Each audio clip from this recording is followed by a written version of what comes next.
guys, this is Communications. Welcome to my review of RoboCop. The one, the only, the original, classic 1987 film. Directed by Paul Verhoeven, starring Peter Weller as the title character of RoboCop. Now, yes, there's a new film coming out in February this month, and as much as I feel that it's going to suck, hey, I'm going to check it out, I'm going to give it a chance. Who knows? Might be good, I don't know. Everything I've seen, though, doesn't really look like it really is justifying its existence. In my opinion, a remake of RoboCop is the definition of unnecessary. That's one of the main reasons why I'm not really looking forward to it. I'm not, into it. It's not because, I can't give anything new a chance. It's because I don't feel it's necessary. I don't feel it's necessary to defend the idea of remaking movies that were already executed properly the first time around. I think it just makes more sense to remake a film that was flawed and didn't really execute its premise properly or to fruition and to the fullest potential, rather than remake a movie that is considered one of the best films of all time, but from a lot of different lists. Like Empire Magazine put it on a list of their favorite of the best films of all time. Won an Academy Award for sound effects editing. It was put in, it was named, it was on the ballot for 2 of the American Film Institute's 100 series lists. At its release, director Ken Russell said that it was the best science fiction film since Metropolis by Fritz Lang. And that's some pretty, big accolades. The film was praised by Roger Ebert when it came out for not only for the way that it's thrilling and exciting and also unique and able to have all these different genres present in the film and do a very good job with it, but also he praised Peter Weller's performance and said it was he was really impressed with his ability to elicit sympathy despite the layers of makeup and prosthetics. So yeah, the film still has a lasting legacy. It wouldn't have gotten remade if it wasn't a hit. I guess that's because of, that's what the way it is, with this remakes thing. That's the way it has been with remakes for the longest time. I guess Hollywood just doesn't like to remake movies that weren't really successful at first. They don't want to give it another shot. Unlike, every now and then you have a film like Dredd where they give the idea another shot and do a better job. But I don't know. I guess they just don't like to do that. Which I think is too bad. I think there's just no need to remake a film that is already great enough as it is. Especially a movie like RoboCop, which in my opinion is just an incredibly unique film that to this day still has this unique feel and look to it. And also, to remake a film like RoboCop that, in my opinion, is still pretty relevant today, with its whole detailing with its social issues and the fact it takes place in Detroit in the future, and Detroit is crippled financially and is, it's happening right now. It's actually the future of today. Detroit is bankrupt. It is crippled financially.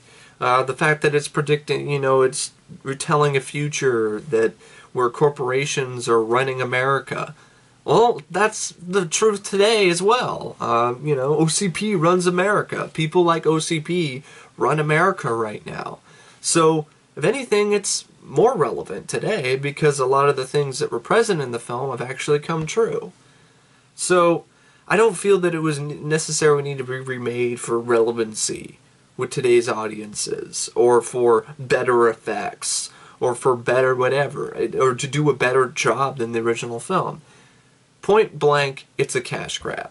The remake is a cash grab. It's not going to even remotely come close, in my opinion, to the legacy, the lasting legacy, and the impact that the original film had. And, that's fine. In my opinion, there's nothing I can really honestly do to stop it from being made. It's already been made. What's done is done. But I agree with a lot of people that say this, that, whether the remake is good or bad, this will still be a classic. This will still stand the test of time. This will still be considered one of the best films of its genre, and there's not a damn thing that this remake can do about it. So, in that respect, I'm just going to heap tons of praise on this film, because not only does it deserve it, but, you know, also because it's one of my personal favorite movies. Watching this again really reminded me how much I love this movie. Such a great film, in my opinion. It's not only a great action film, but it's a great science fiction film. It's also a great drama. There's some really great scenes in this movie that have dramatic weight and empathy that really connect with an audience. So, and sometimes better than actual dramas that I've seen. The scene where, you know, RoboCop goes and visits, you know, Murphy's old home, and he has all these different flashbacks, and he's feeling all these different emotions because of it. That scene is better than some sequences in some of the most critically acclaimed dramas I've seen as of late. That's an excellent scene that just always, every single time I see it, elicits the same emotion and with the same impact. Now, RoboCop, as you all know, is a 1987 film. It was released in 1987. It was a decent, you know, it had a budget of $13 million. When I look at this film and I see it had a budget of $13 million, I look back and I'm like, wow, this is what they were able to do with $13 million. $13 million this movie was made for. And when you look at what $13 million does now, people don't seem to be able to use $13 million as well as they did in the 80s for some reason. I don't know. Depending who they are, sometimes it happens. But this movie cost $13 million to make. Made $53 million in domestic box office. But ultimately, worldwide, it made a decent amount of profit. Good enough to, you know, create a franchise. And obviously successful enough to inspire this remake. This $110 million remake. Would you look at, and I've seen clips of the remake, and the scene where RoboCop's attacking the Ed 209 with a shaky-ass camera at work, and RoboCop jumping around like he's Spider-Man, my opinion looks worse than a movie that cost $13 million. Why is that? Why is that? Because we're in the era of camera work today, I guess, where we can't have straightforward, beautiful cinematography, you know, with our action films anymore. We gotta have shaky cam all over the fucking place. Why that still happens, even though audiences have openly expressed their displeasure for this, is beyond me. But, hey, like I was saying, you know, America's run by people like OCP. Well, so is Hollywood. They're in it for the money. Just like OCP's in it for the money. They don't give a shit about us. They want the money. Just like Dick Jones. You know, the whole scene where he's pissed because, you know, I had a guaranteed sale with the military with Ed 209. 25 years of, you know, spare parts. Who gives a fuck if it didn't work? Who cares if it didn't work? See, that's the whole thing. Who cares if it didn't work? Hollywood's like that. Who cares? Who cares if, you know, we're remaking a movie that was excellent and it ends up not working? We don't give a shit. We don't care. And yes, there might be some chance that the remake might work. Either way, Hollywood, ran by OCP, wins. And we lose. So if Hollywood wins a little bit, then they can continue doing some of the stupid things that they've been doing for the past 10 years. So this movie being a hit and being critically acclaimed isn't going to help things at all. It's like you're in like a little, it's damned if we do, damned if we don't scenario right now. At least for me anyway. That's how I feel about it. You know. But then again, I'm the cynic. I'm the guy who doesn't like anything new. But anyway, going back to the older film, which in my opinion is going to be infinitely times superior than the remake, and will be considered as such, even after the remake comes out. The film, you know, it's written by Edward Neumeier and Michael Miner, and these two guys are actually really big fans of Judge Dredd. And you can tell in the film is... the character of RoboCop and the way things are approached and the social commentary is very very similar to Judge Dredd. And that's on purpose, because Neumeier and Miner, they actually originally wanted to do a Dredd film. But they were thinking about writing a script and they wanted to do it. But at the time they were working, they were trying to work on it, the rights were already owned by a different person, who then hired his own writers to do it. So then Normeyer and Miner had to realize, okay, we can't do Dredd, so all right, let's do something else, and that ultimately became RoboCop. Also, there's a story dealing that was going on with the inspiration of the film, where Edward Normeyer, he's saying that he first got the idea of RoboCop when he walked past the poster for Blade Runner. Then he asked his friend Michael Miner what the film was about, and Miner said that it was about a cop hunting robots. And then this idea, that this theme sparked him, sparked his imagination about a robot cop. And then allegedly, the two of them were attempting to pitch a screenplay to Hollywood executives, and they were stranded accidentally at an airplane terminal with a high-ranking movie executive for several hours. Here they were able to speak to him about the project and the series of events which eventually became RoboCop the movie. And the film was a tough sell. Like, it went through a ton of, they kept taking the script to multiple studios and multiple people turned it down until eventually Orion decided to take a chance with the film. The film also marked the second English language film directed by Paul Verhoeven. A lot of people seem to confuse it with the first English language film he directed, but really that was Flesh and Blood, in my opinion, an incredibly underrated, Middle Ages epic. That starred Rutger Hauer and Jennifer Jason Leigh.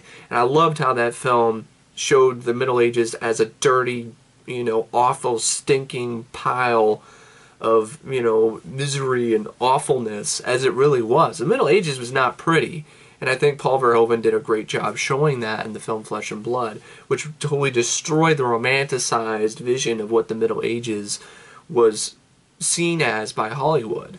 And a lot of audiences had seen the Middle Ages as something like Excalibur or something. Excalibur did a good job too with that. But they've seen stuff like, all the Middle Ages is like knights and horses, and it's all wonderful, and knights and the round table, and it's beautiful. Reality, not so much. There's literally shit in the streets, and he does a great job with that film, showcasing those aspects, the grittiness of and the reality of the situation in that time period. And also, he utilizes Basil Polidoros' talents with the score, which probably might have been another big reason why he was hired for RoboCop, and I'm really glad Basil Polidoros got the shot to do the score for this, because this is, in my opinion, one of the best scores of all time. One of the best film scores of all time, in my opinion. It's able to elicit emotions on its own. The score itself tells a story. That's how great it is. So, anyway, originally, though, Verhoeven really wasn't psyched about the film. He originally read the script and he thought it was stupid and he threw it in the trash.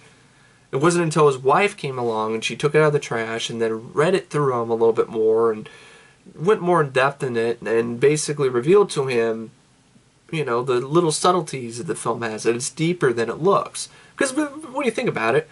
A film about a robot cop? Come on, it sounds like a cartoon. It sounds stupid. How can anybody take this seriously? But as he looked further into it, he was able to see those elements. And he was convinced then that he wanted to do it.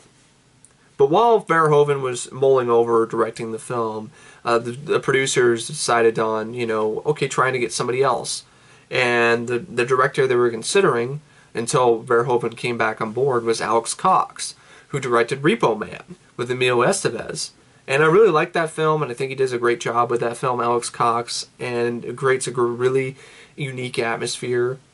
And it would have been interesting to see what his take was on the film, on RoboCop. But ultimately I'm glad Paul Verhoeven decided to do the film, because it's my favorite film he's directed, and it's also the film that catapulted his career and as a director, and made it so he had a chance to direct other movies, other bigger budgeted films for Hollywood, and put him on the map. Without this film, we wouldn't have Paul Verhoeven's Total Recall or Starship Troopers, and that would suck. So I'm really glad that RoboCop was not only made, not only did Verhoeven decide to do it, but also that it was a critical and financial success. Now, also the character is also loosely inspired by a very obscure comic book character, which is based on a very obscure toy from the 80s, ROM, Space Knight. And I guess Nuremberg and Miner liked Rom, I guess, and were inspired by the character RoboCop with Rom Space Knight. And so much so that comic books of Rom are sprinkled throughout the film. There's one during the convenience store robbery on one of the shelves, and then there's also a copy of a Rom comic in one of the flashbacks that RoboCop has, that Murphy has, of his son. So yeah, so Rom Space Knight was a very, very obscure character, and even when the film came out, Rom wasn't very popular. Rom was, I think, was actually like I was saying, it was a toy first, and it was something that was really, something that the company that built the toy was really thinking was going to be the next big thing, and it never was. So yeah, that happens every now and then. You think something's going to be the next big thing, and it ultimately isn't.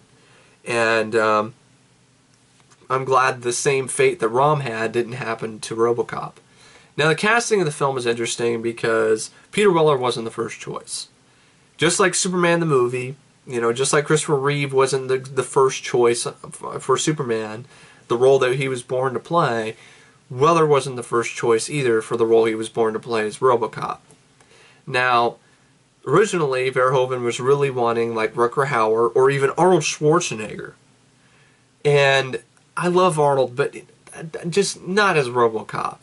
Not as RoboCop, because he's already played the Terminator. For him to be both people, that it would be too tough. And I just can't see Arnold as RoboCop. I just cannot see it. And Rutger Hauer is a maybe, but then again, I still can't see that. It's because, I've been conditioned, and I've grew up with the original movie, with Peter Weller's performance, and, it's kind of hard for me to imagine anybody else doing it. So that's kind of the same sort of problem that you have with the new film. I can't imagine Joel Kinnaman even coming close to Peter Weller's performance.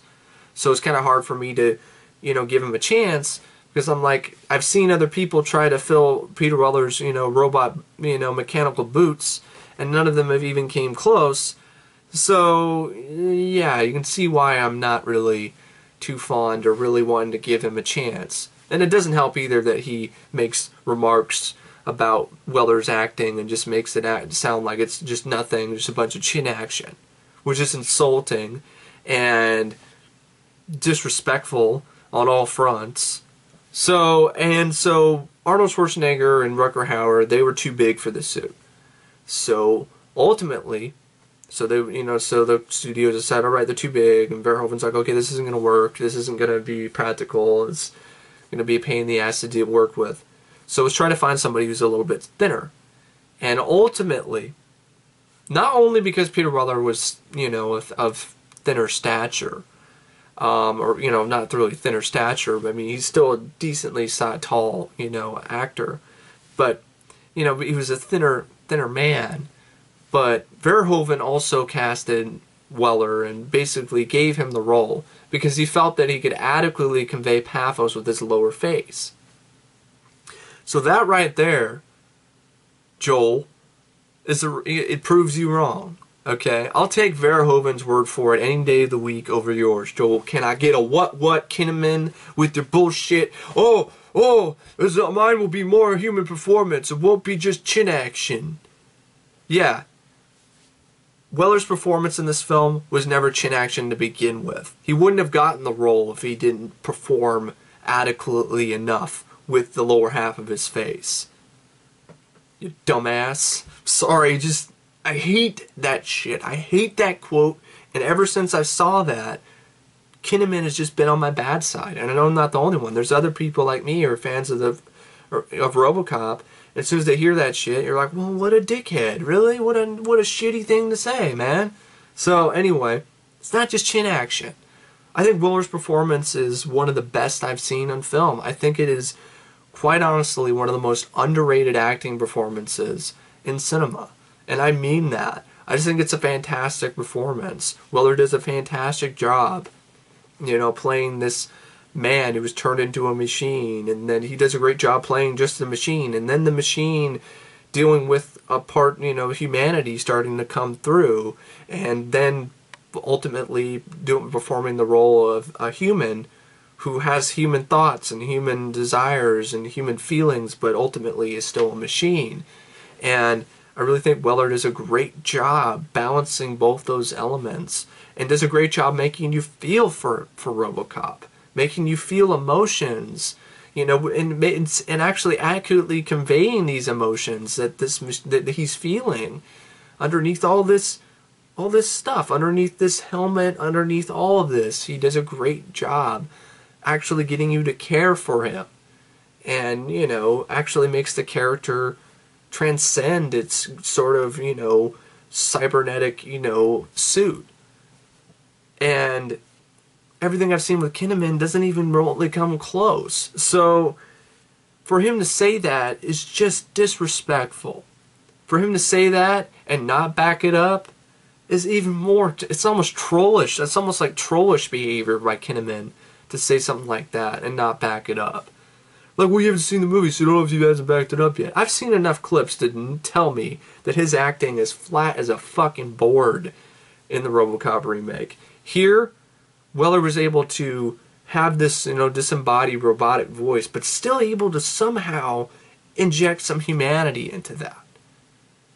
And Weller did such a great job that, like I said, everybody tried to do. There were so many characters who stepped into his shoes and tried to emulate what he did and failed. Robert John Burke, RoboCop 3, failed miserably. He was the next guy to follow in his footsteps and fell flat on his face. He was corny. He was cheesy. You didn't buy him at all, which is exactly what people probably were afraid of with this movie. It could have been absolutely easy for an actor to get into this suit and just be considered a joke. But Weller, he made it unique. He made it his own. And then Robert John Burke comes in, fucks it up. It's just a fucking walking, talking cartoon. Sounds ridiculous. Richard Eden comes in the TV series, does respectable at best, does it okay, but is nowhere near as good as Weller. Paige Fletcher comes in the RoboCop Prime Directive series, and my opinion is awful. And also doesn't have the size to be RoboCop. He's a little runt. And RoboCop's meant to be intimidating, not some little 5'6", you know, runt. So, I mean, more on that Prime Directives and stuff later, but that's all I'm saying. No one came close to being as good as Weller was in the role. He was charismatic as Murphy, and he was able to be charismatic eventually, you know, in the end when RoboCop, you know, reverted back to Alex Murphy. And, yeah, just a fantastic performance. I can't praise Weller's work enough in this film. And I really think it's overlooked. I really do. I think it's overlooked in terms of its, you know, status or its stature as an acting performance, because it's not easy. It's not easy. He was losing 3 pounds a day because he was sweating so much. He was sweating so much in these 100-degree weather. You know, he had to train. He trained in a padded suit to get ready for the, you know, the trials and tribulations of wearing this suit. You know, that Rob Bottin made. And the suit was behind construction, so he still trained some more. He learned mime in order to create the movements of RoboCop and nailed it. So, yeah. So the look of RoboCop is definitely, you know, Rob Bottin's, you know, it's his work. But the way that RoboCop moves, the way that RoboCop, you know, is able to, has a striking presence, that's all Weller. That's all Weller. And, yeah, I just can't praise his performance enough. And he's not the only one that's great in this film. Pretty much everyone in the film, everyone's casted in, you know, in their roles, and they do beautifully. They do just about as great a job as Weller does as the title role. And that's what makes the film so great. Because you not only have a great story that has a lot of depth to it, but you also have great performances by everyone all across the board. You know, and you also have great fun action. You have action when there needs to be. And you have pathos and emotion and drama that add weight to the story. So it's not just a comic book. So it's not just some slam bam, thank you ma'am action movie with CGI and robot action. It's more than that. And of course you also have the satire that's sprinkled in throughout the film. I mean, RoboCop is one of the only few movies I can think of that took all these different genres and put them in a blender and, you know, served it to you, and you drink it and it doesn't taste like shit. So, I mean, that's a testament to the film. Now, so then you have the casting of Weller, and Anne Lewis is an interesting story too. She was actually originally casted as Stephanie Zimbalist was originally casted as Anne Lewis she was in Remington Steele, and much like Pierce Brosnan, who was her co-star, and she ended up having to quit RoboCop, and because of the contractual obligations of Remington Steele, because they were bringing the show back, so then she had to go back to Remington Steele. So Nancy Allen got the role, and I'm glad she did, because it's my favorite role of Nancy Allen. It was the first way I was introduced to her character was in this film. She does a great job being a tough chick, but also having enough of that femininity, that being able to be sexy and hold her own, but also be able to take a punch and be believable in doing so. And it was also different to see a female cop partner, rather than just another cliched guy partner. That was something different back in '87, and still stands out to this day. Because look at the remake. Instead of doing something different, they just make it another guy. Well, you'd be like, if they did it a girl, it would just be the same thing. And I'm like, I don't know. It would be different. Maybe you could have a new female face out there. A new Lewis might have been interesting to see. But a generic, male Lewis character who says shitty lines like "bad cop, RoboCop" is not a better or good idea, in my opinion. So anyway, yeah, not feeling the new Lewis in the remake. So yeah, Nancy Allen was great in this, and sadly she would get underused in the series though, and I'll get into that soon enough. So anyway, after all these casting sort of things, of course now they're starting production on the film. And like I said, there were some problems with the suit. It was behind, and Weller was losing weight, and there was always kind of problems and things like that with the shoot. But ultimately it worked out well. Even the suit itself had a lot of redesigns. Paul Verhoeven kept asking Bottin to change it and keep changing and changing. And ultimately it just ended up looking pretty much like a man in a suit, like the best practical way it could have been done with practical effects. In my opinion, it still looks great. It looks fantastic. I love this suit. It looks like it has a weight to it, something that the new suit doesn't have. New suit looks like a bunch of plastic and rubber. It doesn't look like it has any weight to it at all, which I guess is the point. But here it looks like it has weight to it. It looks like it really is made out of titanium, even though it's just probably fiberglass painted to look like titanium. It still looks like it has weight to it, and it's sculpted beautifully. Rob Bottin did a great job, fantastic job creating the suit, the look of RoboCop. It's very unique and different, and I love it. I love the design of RoboCop. Always have. It just stands out. I mean, you look at the poster and you're like, damn, that's fucking badass. And then you see the movie and it's just as badass.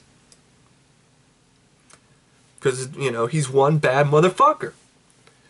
So anyway, now we get into the plot of the film, which I'm just going to skim through. I mean, I've seen this film enough times, and a lot of people have seen this movie. This is not a movie that is unfamiliar with audiences. A lot of people grew up with this film and remember it, by heart. So I don't think I need to go super, I'll go down the Wikipedia, whatever. So the movie takes place in the future in Detroit. Like I was saying, it's crippled, it's financially in ruin, and it needs some help. And crime is running rampant. So OCP comes in and tries to save the day. This corporation decides to, through basically permission from the United States Congress, they decide to fund the city to help it out. So they start off by taking over the police force to help it out a little bit, I guess, give it some money so we can have some more funding in order to stop this crime. But ultimately, police force isn't enough, manpower isn't enough, so they decide to come up with some other means to try to stop this crime wave. So they basically create a cybernetic me. And the first trial is something called Ed 209, which is an enforcement droid, and it doesn't work. It's an absolutely pathetically flawed machine. And that is demonstrated quite graphically in a scene where you have this guy, you know, Kenny, who is a guinea pig, so to speak, to try out this Ed 209. And the Ed 209, you know, malfunctions in the worst possible way. It's supposed to, Ed 209 is basically, it's supposed to reenact a crime scenario. He's pointing a gun at it, and he's supposed to, you know, play the cop, so to speak, and get him to drop the gun and follow the law. And well, what happens is he drops the gun, but the machine has, you know, problems, and it guns his ass out. It totally turns this poor man into hamburger, shreds him to bloody pieces with just, you know, multiple, you know, gun rounds. And it's just comedic almost in the way that there's just so much blood pouring out of this poor man. And then even the comedy's added on top of itself with, I thought, what a great bit of dark comedy. Where you have Bob Morton played by Miguel Ferrer. And he's all like, you know, somebody get a goddamn paramedic. I'm like, paramedic, the guy's fucking dead. He's torn to shreds. He's not going anywhere. But that's the point. That's the film's bit of, you know, dark humor. And even after all this, a fucking massacre. Dick Jones, played by Ronny Cox, he's all like, well, you know, a successful test, you know, it's just a glitch. It's just a glitch. And then I love the reaction by Daniel Harley, the old man, who's like, a glitch? You call that a glitch? You know. Great. So after that disaster of a presentation, the old man, the chairman of OCP, realizes that this isn't going to work. So he gives Bob Morton, played by Miguel Ferrer, a chance to, you know, try out his new project, the RoboCop project. And so all he has to do now is wait for some poor schmuck to volunteer for the project. And that poor schmuck happens to be Peter Weller, Alex Murphy. And Alex Murphy is a new police officer who transferred from some cushy, you know, not nearly as crime-ridden part of Detroit to old Detroit. And he teams up with his new partner, Ann Lewis, played by Nancy Allen. And they team up and they go on a, you know, stop a robbery. And the robbery was basically taken out. The robbery was, I don't know what's wrong. I can't think of the word to explain the act of the act of the robbery was done by Clarence Boddicker, played by Kurtwood Smith. And Kurtwood Smith and Ronny Cox were known as characters in Hollywood, casted as like nice guys, you know, somebody that, you know, would be your dad. And Paul Verhoeven casted them on purpose as villains, and they nail it. They do a great job. They do great jobs in these roles. To be honest, some of their more memorable roles as actors are as bad guys. That goes to show you that it's not fair to typecast somebody. It's not fair to typecast an actor as a good guy in only good guy roles and not give him a chance to play a bad guy.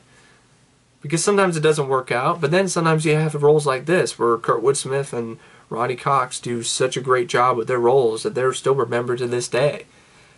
As a matter of fact, Ronny Cox's career was resurrected because of his role as Dick Jones. He would end up getting more roles as bad guys. He would go on to play, you know, Copenhagen or Cohagen in Total Recall. So, yeah. So it was nice to see that for those actors. That's one of the things I really like about this movie that I think makes it also unique, is that you have clear-cut good guys that you root for and want to win, you know, win in the end, you know.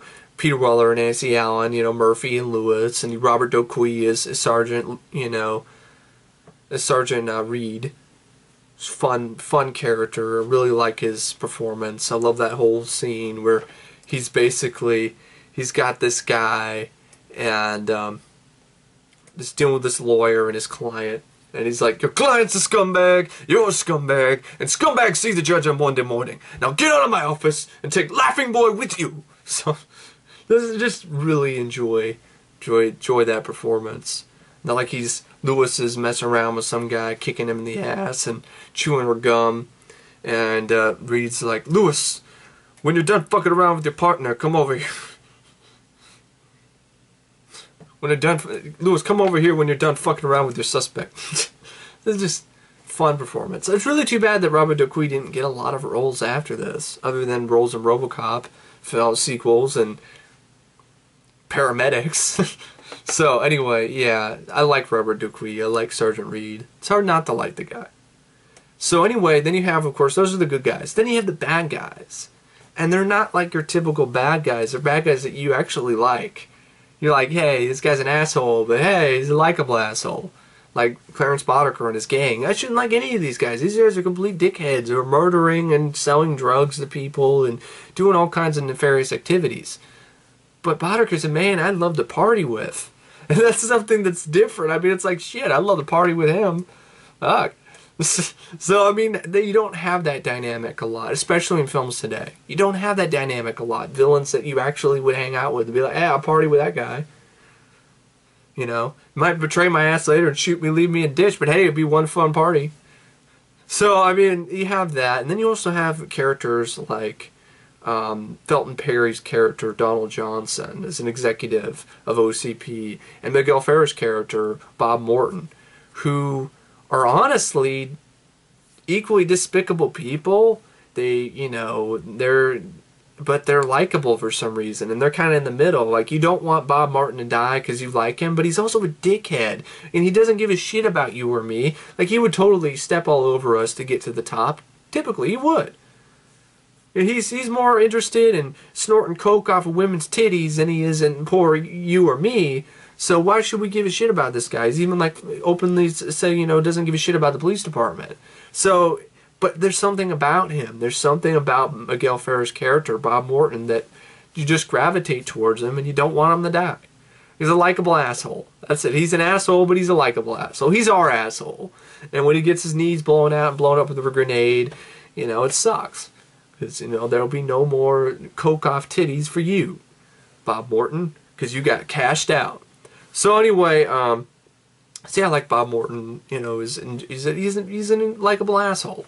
And then, you know, you have Felton Perry, who's the type of asshole who's just oblivious. He's an oblivious asshole.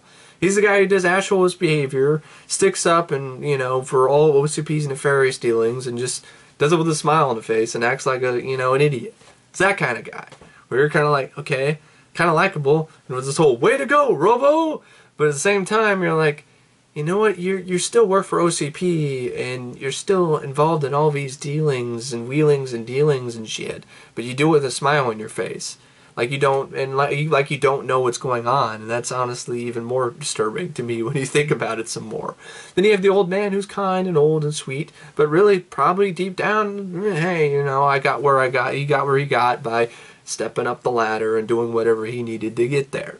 So you can tell in the conversation that he has with Dick Jones after the disastrous test of Ed 219 that he's all about money. He says, like, we're losing all this money, you know, so it's all about money and profits in the end for Omni Consumer Products and the chairman and the old man.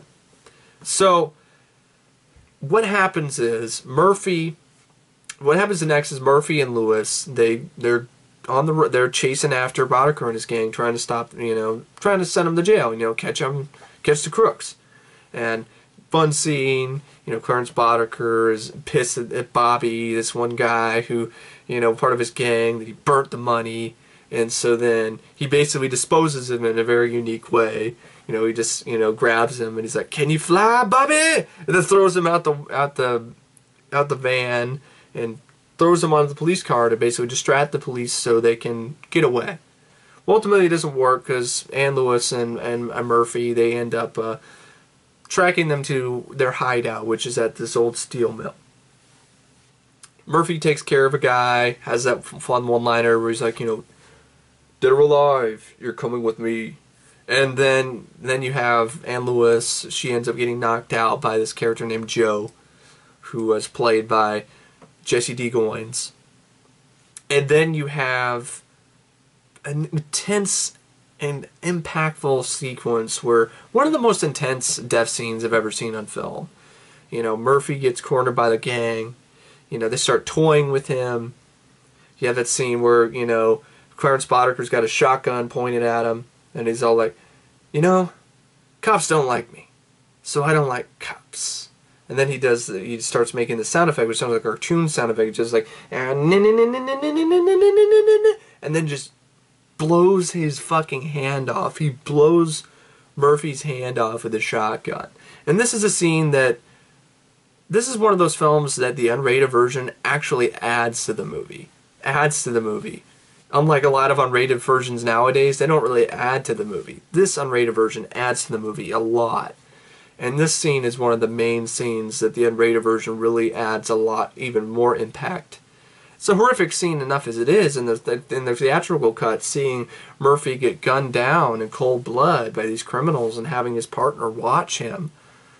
But here it's like even tenfold. They blow off his hand, they pump him up full of shotgun shells, he's screaming for his life, Lewis is watching him, and you're like Lewis, you're looking at him horrified, you're looking at the scene horrified, and just feeling absolutely miserable for poor Murphy, who's getting shot to shreds. And then he gets his arm blown off, and you're like, oh my god, this is so horrific. And then, after he's laying there, missing an arm, bleeding out of almost every orifice, finally gets a kill shot in the head by Boddicker. It's like, bedtime, bonzo. Like, ow, and then the film cuts to, he's basically dying on an operating table. He's getting wheeled in the hospital and he's dying. And people are trying to work on it, trying to resuscitate him. And I love the way the scene is shot, the way it's edited. It's very unique and wonderful to look at. And so you have, I love the way that, he's basically on death's door and he's seeing his life flash before his own eyes. Literally, before he passes on. And then I love how the film goes from that to the creation of RoboCop. From the point of view of RoboCop being built. That's a unique way of doing things. The film could have easily just done, oh, RoboCop is built and it's Murphy. But no, they did more than that. They did a great job just showing it a unique way of RoboCop being built, like showing the computer screen boot up, then shut down, just they need to fix something, making the screen twist and turn because they're working on the visors or whatever. You have the scene, of course, where Bob Morton's like, I thought it said total body prosthesis, lose the fucking arm, he is our property, we can do whatever we want with him. Of course, the scene where he lifts up the plastic, and he points at RoboCop. He's like, "You're gonna be one bad motherfucker." It's awesome. And then ultimately, RoboCop is finished, and they have a party, and they unveil him at the police station. He walks. I love how RoboCop is revealed, and he's hidden behind this glass, and then he walks out, and the look on Reed's face is priceless. Holy shit. And then all the officers, all the police officers in the precinct, to see him walk. He's walking to the targeting, the shooting round, pulls out his Auto 9 and just starts wasting the target. And then I love the line that Morton has after that. He's like, I fucking love that guy. And it's great because it's true. It really hits me right here in the heart. Because RoboCop is my all-time favorite movie character and my favorite character of all time, to be honest. And I'm like, that's exactly how I feel about RoboCop. I fucking love that guy. I love this RoboCop, though. I don't know about the new one. I want to love the new one, but I'm just so attached to this old one that it's going to be tough. It's going to be hard. It's like, I'm really attached to this one. It's like, okay, if I have a girlfriend and we're doing really well and we're great and da-da-da-da-da, and then there's this new girl, and she's nice, and she's, there's some things about her that are, look better. But I don't know. I don't want to leave this girlfriend for that new girl because she might be a slut. That's the whole sort of thing about the relationship with the old RoboCop and the new one. It's like, I don't know. This movie, could fuck me the wrong way, and I don't like that. I don't want to stick with the thing, the film that, has given me the most pleasure the correct way. It doesn't fuck me up the ass, or have the potential to fuck me up the ass. So, yeah, I don't want to get an STD from the new bitch, so I'll stick with the old one. Thank you very much. So anyway, RoboCop's, he gets, he wastes the target, And then you have, my opinion, arguably maybe the best scene in the film, where RoboCop goes out on patrol for the first time.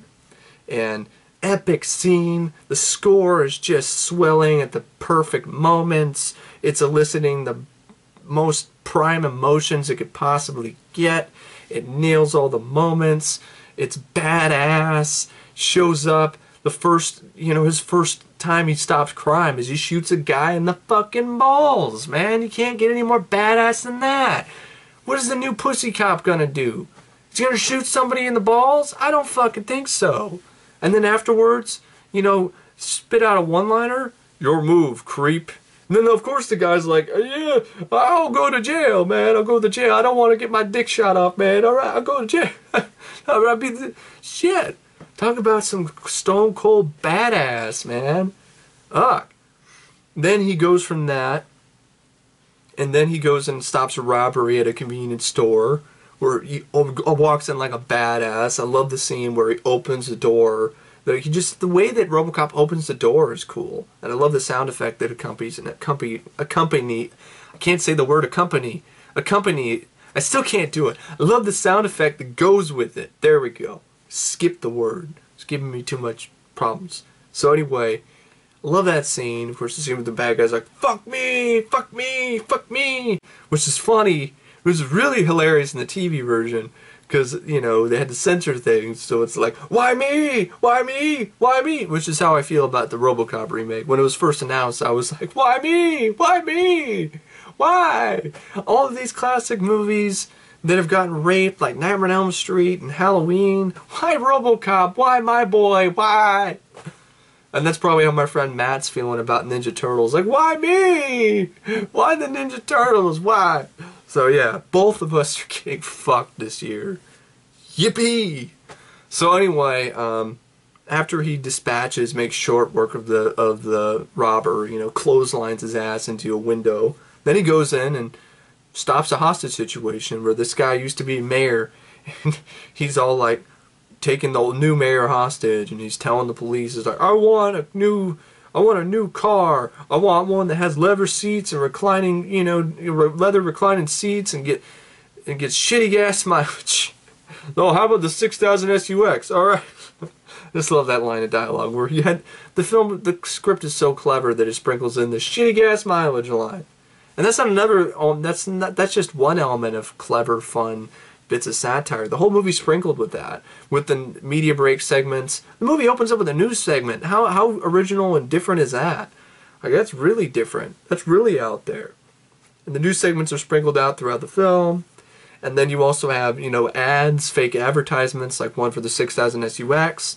Then you also have, then you also have one for, the Nukem, which is a new game by Butler Brothers, which is like a kid's game centering around, nuking people, literally, with nuclear missiles. Like, it's a game, which is very relevant in the 80s with the whole Cold War going on. So, yeah, it's a lot of fun. I mean, you just crossed my Pakistani border. I really enjoy that commercial. It's one of my favorite, fake ads in the film.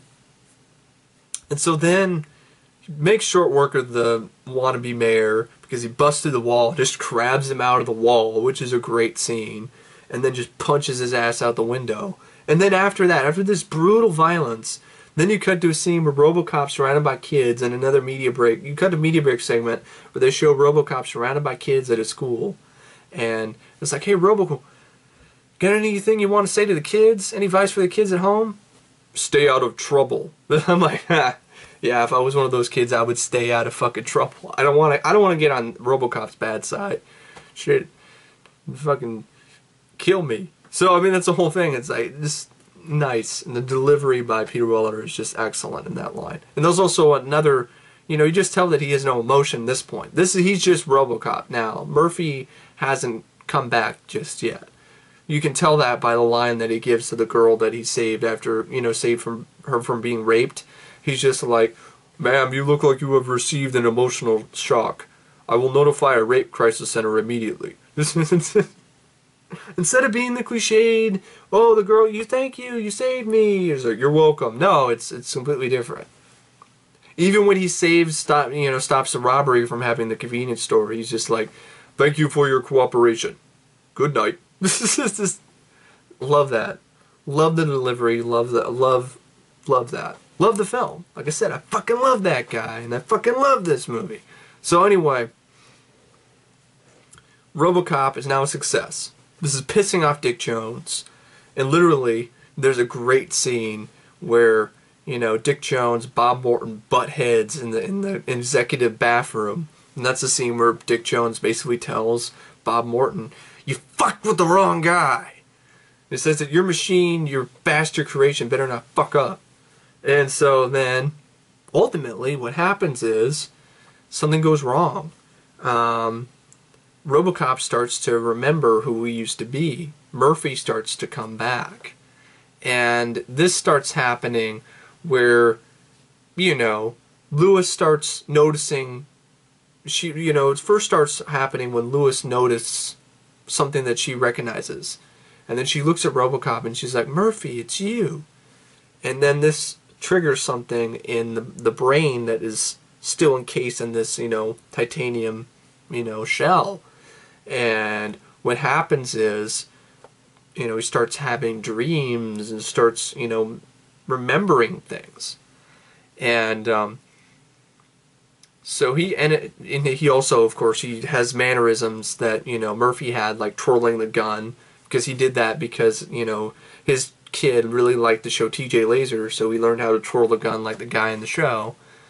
And then, because that's when Lewis recognizes that mannerism, because you saw him after the shooting range scene, he did the twirl the gun thing, and so she realizes that RoboCop is Murphy. And then this is when he experiences past events, having these dreams and everything. And then, at one point, he eventually decides to return to his former home. That's such an excellent scene. Just goes back to his home. He's just walking around, and this tour guide's telling him about, what's going on or whatever. And it's empty, but there's like a few things left, like a cup that says "World's Greatest Dad," and he finds a photo of Murphy and his wife and his kid, and it flashbacks, to, that scene, that scene and moment in time where, he and his son were getting ready for Halloween, and then he goes into another room, the living room. And the score of Basil Poradoris is fantastic. The way the film is shot, the way the scene is shot is great as well. It's just a expertly crafted sequence. From the score to the editing to the performances, it's just excellent. And so, he goes in the living room, and then he has a flashback of his son watching TJ Laser. He's like, "Can you do that, Dad?" And then it cuts back, because the score is just, I just cannot praise the score enough in this scene, because it's one of the main reasons why the scene has so much impact. Not only because of Weller's performance, because the score also is displaying and just exuding emotion. And then goes in the bedroom, sees his wife. It's like, "Come on, come into bed, And she disappears. And then the score swells at the perfect moment here. The Weller's performance is just phenomenal. You just only see the bottom half of his face, but you can see from the acting that he's displaying that isn't just chin action, that you can see the emotions that he's starting to feel, that he's remembering who he was, and now realizing that that's gone, that he's this thing, and his family has left him, believes he's dead, and he's just now this machine, and he's just, the anger swells within him, and you can just see it from his mannerisms and the look on his face. And he just smashes the TV screen and then walks off. That's when he realized that Murphy has come home. And then after that, he decides he wants to get revenge. He wants to find out, find who did this to him. And he runs into ML at a gas station, just try to stop a crime that's going on over there. And Emil, Paul McCrane, he's like, "We killed you, you're dead." And then that starts to spark another realization, with his already, burgeoning personality of its old former self and Murphy. And so then big practical explosion in the gas station, stops Emil, shoots his bike, then goes to the police station, uses data spike, and does some research on who Emil runs around with. finds out that he's part of Boddicker's gang. He recognizes Boddicker. And then he finds out who Boddicker, who he, what he's known for, cop killing. Then he sees Murphy's name. Then he looks it up. And the way the scene is shot is great, where you just see Robo just looking at this computer screen. And you're seeing his old self. And then the words deceased scroll across the screen. And I love this. I didn't notice this before. But in the score, in the sound mix, which the sound editing won an Oscar, deserved it. In the sound mix, you hear a flat line. You hear the sound of a flat line. Like when you hear in an operating room and you hear, oh, he's flatlined. You hear that sound that machine makes underneath the audio mix. As soon as you see the deceased flash across the screen. And then Weller's performance, once again, excellent. Because he just has the lower half of his face to show this realization, but he does a great job. Because you just see his lips part just a little bit. And his mannerisms change a little bit. And you can just see the realization that has on his face that this is who he was and he's dead. And Boddicker and his gang killed him. So now he wants revenge. Now that's what's going through his mind. He wants to find Boddicker and kill him. Because, an eye for an eye, the whole thing. So he tracks him down to a cocaine factory, which he finds out through information he gets from Ray Wise, played Leon Nash, another member of the gang, where he goes to the club and drags him by the hair and figures out the information from him. And he goes to a cocaine factory, which is and it's just an epic scene. One of the best shootout scenes, in my opinion, of the film. Breaks down the door. And I love, you have this character, Steve Min, who's played by Calvin Jung. I love this, he just cocks his shotgun as soon as RoboCop breaks down the door. He cocks his shotgun and he's like, after RoboCop comes and has that memorable line where he's all like, "Come quietly, or there will be trouble." And then he's like, "Ah, fuck you." Just shoots him nonchalantly, like he's not afraid of him.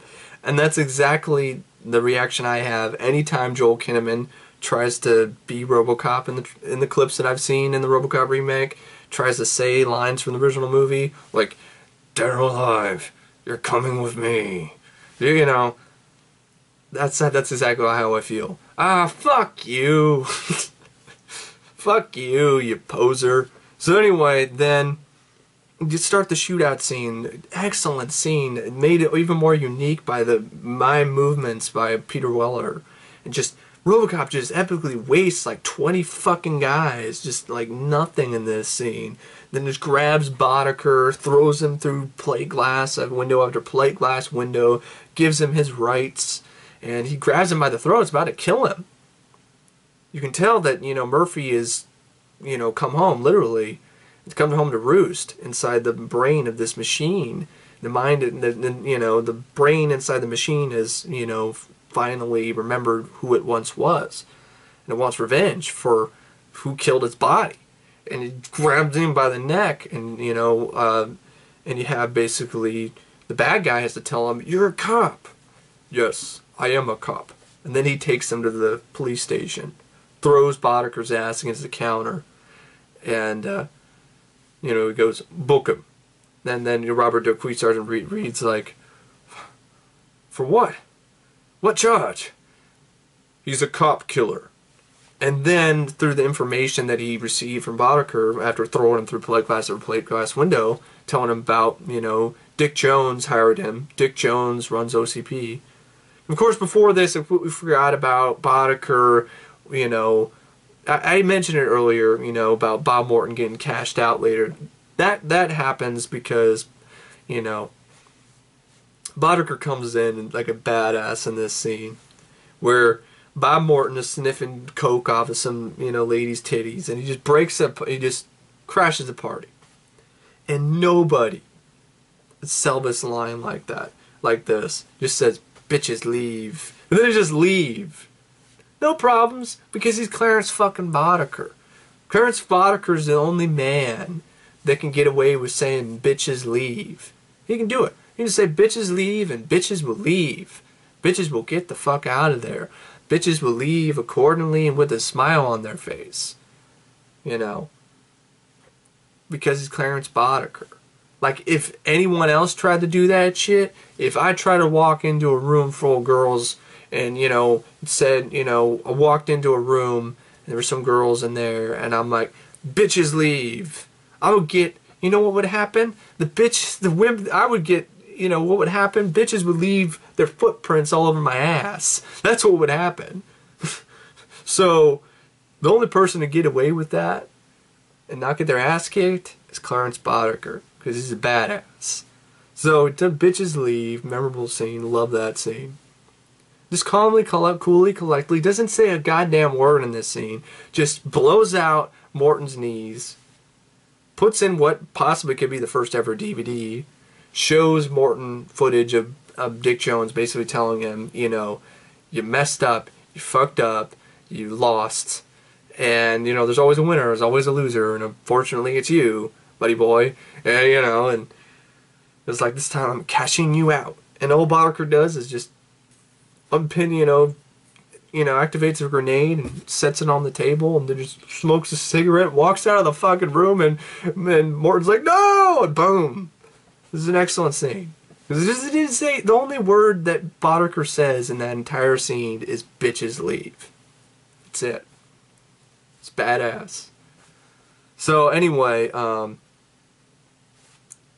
so after, you know, the sequence way after this, you know, Boddicker's been arrested, but he doesn't stay long because he works for Dick Jones. He's all like, you know, can I get my fucking phone call? Give me my fucking phone call. You know, just love Kurtwood Smith, and it's just so great. And so, RoboCop then goes to OCP headquarters to arrest Dick Jones. Well, it doesn't turn out so well, because there's a hidden directive that's installed in his body, in his circuits, and in, you know, his programming, called Directive 4, which will any attempt to arrest a high-ranking OCP executive results in shutdown. So he tries to arrest Dick Jones for murder, and he ends up, you know, basically shutting down. His system starts shutting down. Then Dick Jones sends the Ed 209 on him. They get in a battle with great, you know, stop-motion effects by Phil Tippett, and, you know, RoboCop holds his own a little bit. You know, his systems are shutting down, and the fact that he was still able to blow off one of Ed's arms I thought was pretty impressive this time around after seeing it first time in a while. And then, you know, RoboCop is getting his ass handed to him by the Ed 209. And then he beats it. Like, he doesn't even really beat the Ed 209. The Ed 209 ends up beating itself because it's pathetic. You know, it's flawed, it's stupid, it's dumb. Because that's the whole point. Like Dick Jones said, he doesn't give a shit about if it worked or not. It was all about the money. He had guaranteed contracts with the military. He was going to get a shit ton of cash for it. And he doesn't give a shit if it works or not. So, ultimately, the Ed 209 does itself in. All RoboCop does to beat the Ed 209 is walk down the fucking stairs. Walks down the stairs. This is like the only film I can think of that can pull off something as silly as this. Walks down the stairs, and then 209 try to, you know, figure out what to do. Takes one step and then falls down the stairs, falls on its back like a turtle, and is screaming like, ah! Screaming like a bitch, and then RoboCop just walks away. So that's it for the Ed 209.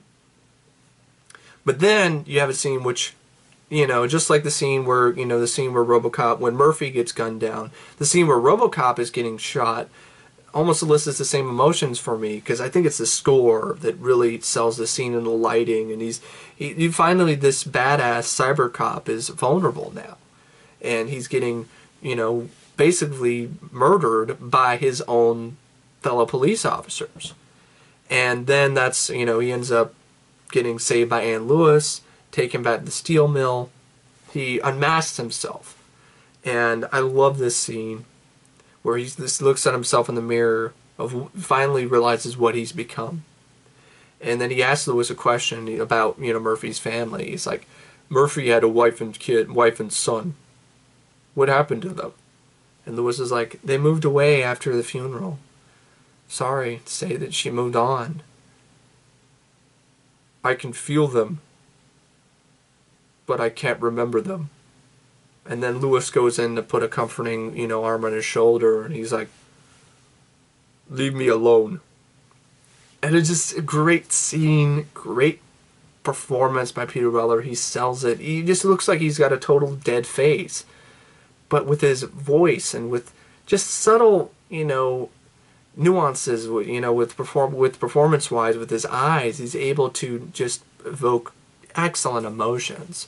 And it's also a line of dialogue that, when you think about it, it's gotta be horrible. You really feel for Murphy, of what he's become. He's become, kind of like a Frankenstein, so to speak. He's become a monster of some sorts.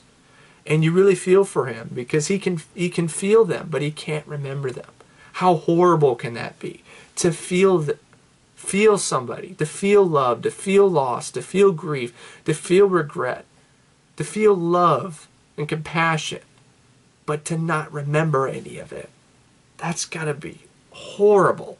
So you feel for him in that regard. So Lewis helps him nurse himself back to health. And while this is going on, Dick Jones basically gives Clarence Boddicker the tools to destroy RoboCop. So he gives him these Cobra assault cannons that make things go boom.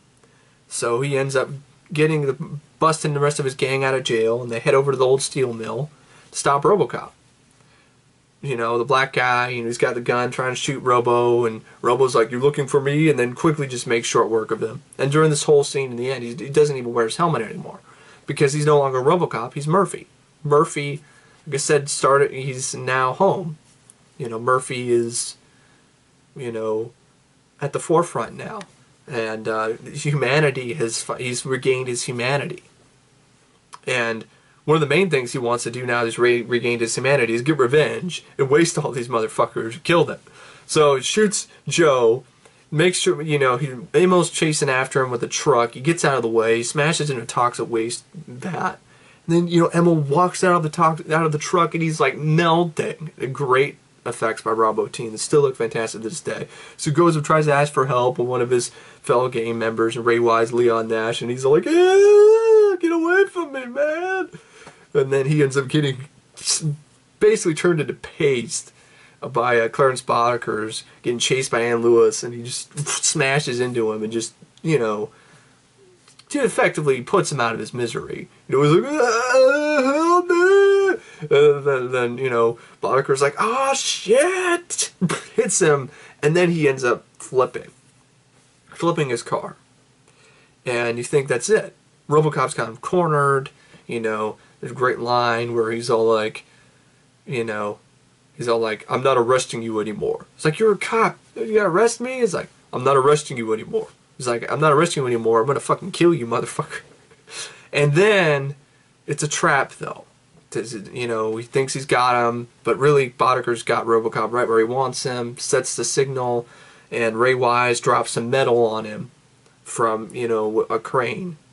And it looks like RoboCop's done for. Lewis is shot, she's hurting, but she ends up getting up a little bit of strength and uses a assault cannon that's laying on the ground and blows Ray Wise's ass to fucking smithereens in the middle of his celebration, in the middle of his and Boddicker's celebration. They're all like, "Yeah!" And then boom, he gets blown up before they have any chance to really, celebrate fully. Then RoboCop gets out of the girders. Boddicker realizes this, grabs a pole, stabs him. And he's like, "Sayonara, RoboCop." And then RoboCop takes out his data spike, stabs him in the fucking neck. Blood spurting out of his neck hole. He just, and then fucking died. Falls in the water, dead. And I love the line of dialogue where RoboCop, is just laying there. Boddicker's blood all over his body. And Lewis is, she's like, "Murphy, I'm a mess." And then Murphy, RoboCop, now Murphy, is all like, "Don't worry, they'll fix you. They fix everything." So they fix everything, which is really, they fix even death. So then, now there's one last thing to do, take out Dick Jones. So RoboCop and Lewis drive up to the OCP headquarters. There's an Ed 209 guarding the area. Robo just takes an assault cannon, fires 2 shots at its ass, and blows it up. Like it was nothing. That's what happens when RoboCop, the original, design, 87 RoboCop, goes up against an Ed 209 at full strength. It gets his ass blown up. And even when the Ed 219 dies, it dies funny. Like, it gets blown up and there's like springs popping out making cartoon noises and shit. And it falls down like it's just a joke. The whole thing's a joke. The whole machine's a joke, and it's fun to watch that 219 be a complete joke. So then he goes in the boardroom, and he's basically saying, you know, I'm here to arrest Dick Jones for murder. And of course, you know, the old man's like, those are serious charges. And then he shows the proof, the video proof, you know, the audio, you know, that, you know, Bob Morton made a mistake. Now it's time to erase that mistake. I killed Bob Morton because he made a mistake. Now it's time to erase that mistake. So then Dick Jones realizes he's in trouble, so he grabs a gun and starts taking the old man hostage. And then, you know, RoboCop's like, I can't do anything because it's right to 4. So I love how all the old man's like, Dick, you're fired.